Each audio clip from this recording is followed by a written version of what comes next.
The Crow and the Pitcher. A crow, half dead with thirst, came upon a pitcher which had once been full of water. But when the crow put its beak into the mouth of the pitcher, he found that only very little water was left in it, and that he could not reach far enough down to get at it. He tried and he tried, but at last had to give up in despair. Then a thought came to him, and he took a pebble and dropped it into the pitcher. Then he took another pebble and dropped it into the pitcher. Then he took another pebble and dropped that into the pitcher. Then he took another pebble and dropped that into the pitcher. Then he took another pebble and dropped that into the pitcher. Then he took another pebble and dropped that into the pitcher. At last, he saw the water mount up near him, and after casting in a few more pebbles, he was able to quench his thirst and save his life. Little by little does the trick. The Town Mouse and the Country Mouse. A country mouse invited a town mouse, an intimate friend, to pay him a visit and partake of his country fare. As they were on the bare plowlands, eating their wheat stalks and roots pulled up from the hedgerow, the town mouse said to his friend, "You live here, the life of the ants, while in my house is the horn of plenty. I'm surrounded by every luxury, and if you will come with me, as I wish you would, you shall have an ample share of my dainties." The country mouse was easily persuaded and returned to town with his friend. On his arrival, the town mouse placed before him bread, barley, beans, dried figs, honey, raisins, and last of all brought a dainty piece of cheese from a basket. The country mouse, being much delighted at the sight of such good cheer, expressed his satisfaction in warm terms and lamented his own hard fate.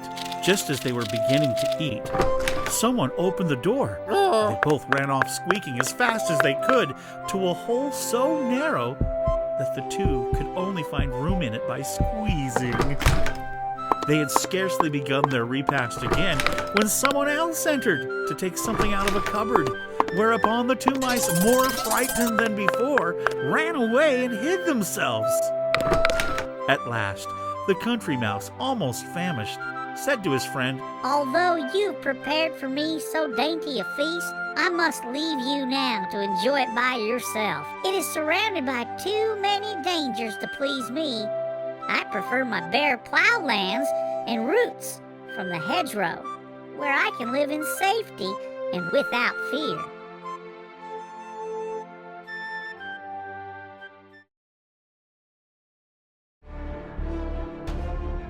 The Two Fellows and the Bear.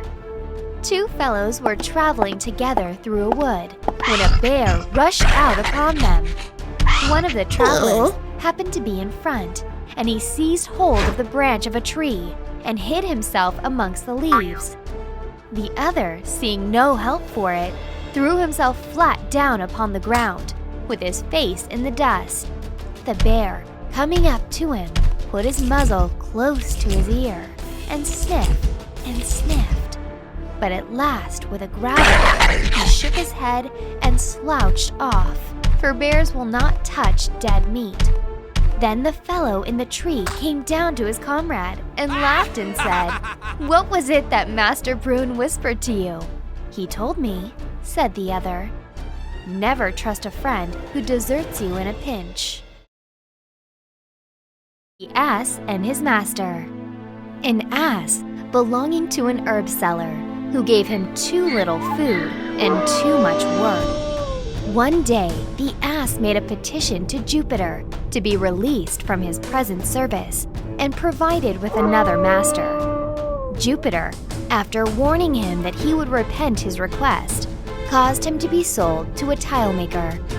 Shortly afterwards, finding that he had heavier loads to carry and harder work in the brick field, he petitioned for another change of master.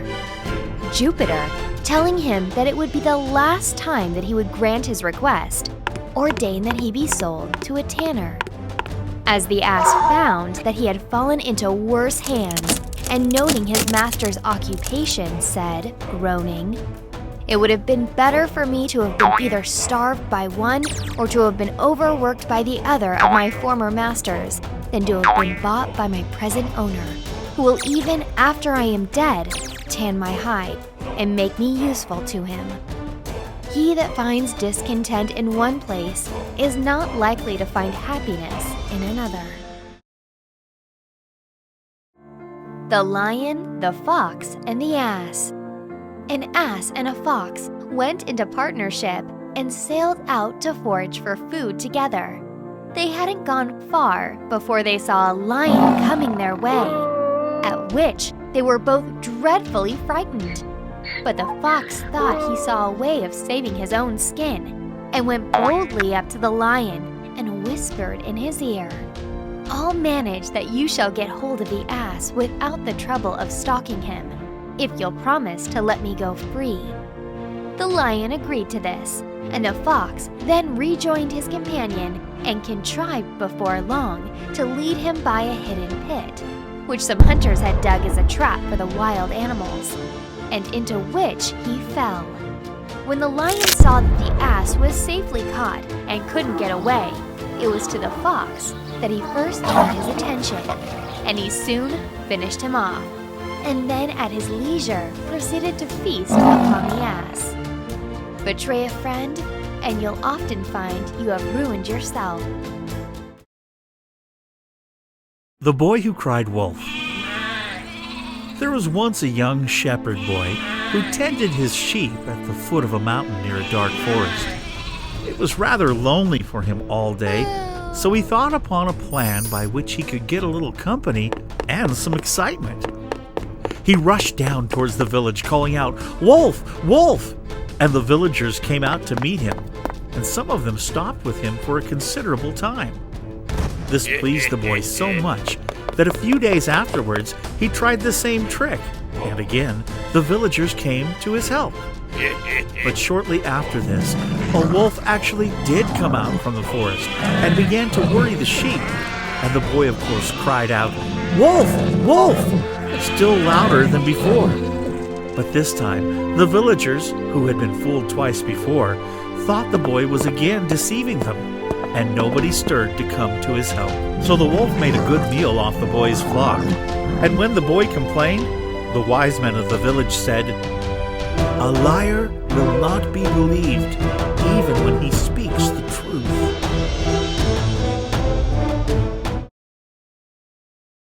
The Dog and His Reflection. A dog, to whom the butcher had thrown a bone, was hurrying home with his prize as fast as he could go. As he crossed a narrow footbridge, he happened to look down and saw himself reflected in the quiet water as if in a mirror. But the greedy dog thought he saw a real dog carrying a bone much bigger than his own. If he had stopped to think, he would have known better. But instead of thinking, he dropped his bone and sprang at the dog in the river, only to find himself swimming for dear life to reach the shore. At last, he managed to scramble out, and as he stood sadly thinking about the good bone he had lost, he realized what a stupid dog he had been. It is very foolish to be greedy. The Goose with the Golden Eggs. One day, a countryman going to the nest of his goose found there an egg all yellow and glittering. When he took it up, it was heavy as lead, and he was going to throw it away because he thought a trick had been played upon him. But he took it home on second thoughts, and soon found, to his delight, that it was an egg of pure gold. Every morning the same thing occurred, and he soon became rich by selling his eggs. As he grew rich, he grew greedy, and thinking to get at once all the gold the goose could give, he killed it and opened it, only to find nothing.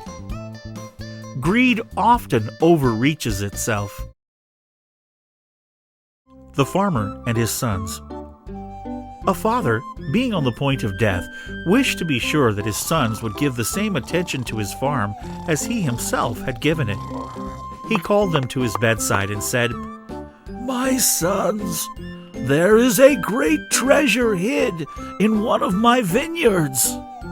The sons, after his death, took their spades and mattocks and carefully dug over every portion of their land. They found no treasure, but the vines repaid their labor by an extraordinary and superabundant crop. The Ant and the Dove. An ant went to the bank of a river to quench its thirst, and being carried away by the rush of the stream, was on the point of drowning. A dove sitting on a tree overhanging the water plucked a leaf and let it fall into the stream close to her. The ant climbed onto it and floated in safety to the bank. Shortly afterwards, a birdcatcher came and stood under the tree and laid his lime twigs for the dove, which sat in the branches. The ant, perceiving his design, stung him in the foot. In pain, the birdcatcher threw down the twigs, and the noise made the dove take wing. One good turn deserves another.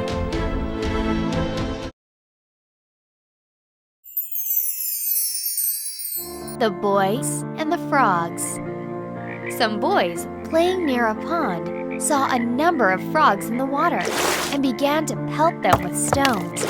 They killed several of them, when one of the frogs, lifting his head out of the water, cried out, "Pray stop, my boys.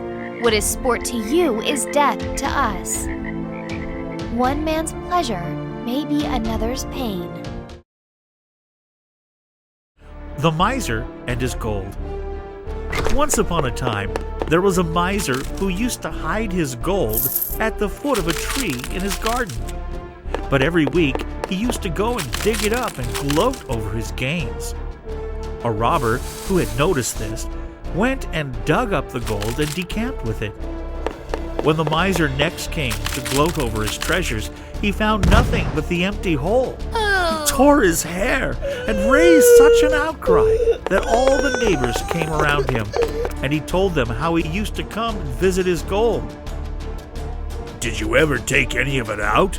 asked one of them.